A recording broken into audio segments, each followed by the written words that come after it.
സാധാരണക്കാരന്റെ ഒരു ആയുസ്സിലെ ഏറ്റവും വലിയ സ്വപ്നമാണ് സ്വന്തമായ വീട്.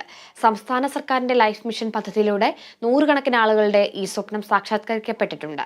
എങ്കിലും പുറത്തു നിൽക്കുന്നവർ ഇപ്പോഴും അനവധിയാണ്. ഇത്തവണത്തെ ബജറ്റിൽ ഏവരും കാത്തിരിക്കുന്നത് ലൈഫ് മിഷൻ പദ്ധതിയുമായി ബന്ധപ്പെട്ട പുതിയ പ്രഖ്യാപനങ്ങൾക്ക് വേണ്ടിയാണ്.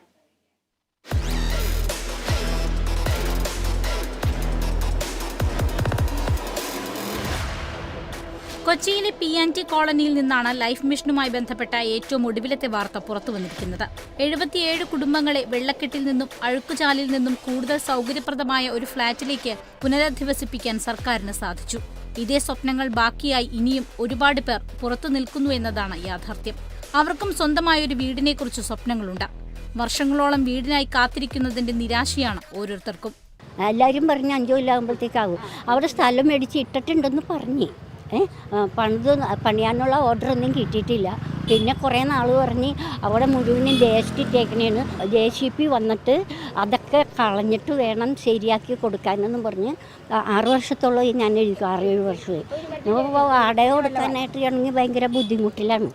ഭൂമിയുള്ള ഭവനരഹിതർ, ഭവന നിർമ്മാണം പൂർത്തിയാക്കാൻ കഴിയാത്തവർ, വാസയോഗ്യമല്ലാത്ത ഭവനമുള്ളവർ, പുറമ്പോക്കിലോ തീരദേശ മേഖലയിലോ തോട്ടം മേഖലയിലോ താൽക്കാലിക ഭവനമുള്ളവർ, ഭൂരഹിത ഭവനരഹിതർ എന്നിവരാണ് ലൈഫ് പദ്ധതിയുടെ ഗുണഭോക്താക്കളെന്ന് സർക്കാർ വെബ്സൈറ്റിൽ വ്യക്തമാക്കുന്നു. മാനസിക വെല്ലുവിളി നേരിടുന്നവർ, ശാരീരിക തളർച്ച സംഭവിച്ചവർ, അഗതികൾ, അംഗവൈകല്യമുള്ളവർ, ഭിന്നലിംഗക്കാർ, മാരക രോഗമുള്ളവർ, അവിവാഹിതരായ അമ്മമാർ, രോഗം അല്ലെങ്കിൽ അപകടത്തിൽപ്പെട്ട് ജോലി ചെയ്ത് വരുമാനം കണ്ടെത്താൻ പ്രാപ്തിയില്ലാത്തവർ, വിധവകൾ എന്നിവർക്കാണ് ലൈഫ് പദ്ധതിയിൽ മുൻഗണന നൽകുന്നത്. പ്രഥമ പരിഗണനാ ലിസ്റ്റിൽ ഉള്ളവർ പോലും ഇപ്പോഴും ഊഴം കാത്തിരിക്കുകയാണ്.